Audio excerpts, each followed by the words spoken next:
Sonic 3 মুভিটি তৈরি হয়েছে মূলত প্রজেক্ট শ্যাডোকে ঘিরে। এখন আপনার মনে প্রশ্ন থাকতে পারে প্রজেক্ট শ্যাডো আসলে কি।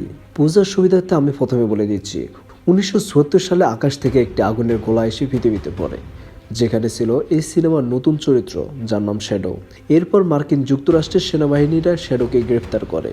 পরবর্তীতে GUN অর্থাৎ গার্ডিয়ান ইউনিটি অফ নেশন নামক একটি বিশেষ গবেষণা কেন্দ্রে শ্যাডোকে কেন্দ্র করে গবেষণা শুরু হয়, যেখানে মূল দায়িত্বে ছিল জেডাল্ট রোবটিক, যিনি ছিলেন ডাক্তার রোবটিকের গ্র্যান্ডফাদার। আর ডাক্তার রোবটিক ছিল আগের দুটি পর্বের মূল ভিলেন। তো গার্ডিয়ান ইউনিটি অফ নেশনে প্রথম থেকে যখন গবেষণা হয়, তখন জেডাল্টের নাতনি তার কাছে প্রায় আসতো, এবং একটা সময় শ্যাডোর সাথে জেডাল্টের নাতনি মারিয়ার গভীর বন্ধুত্ব তৈরি হয়। তবে তার কাছে এতটাই পাওয়ার ছিল যে GUN তার পাওয়ারটা মিস ইউজের সম্ভাবনা দেখে জেডাল্ট। পরে জেডাল্ট, শ্যাডো তার নাতনিকে নিয়ে এখান থেকে পালানোর চেষ্টা করে।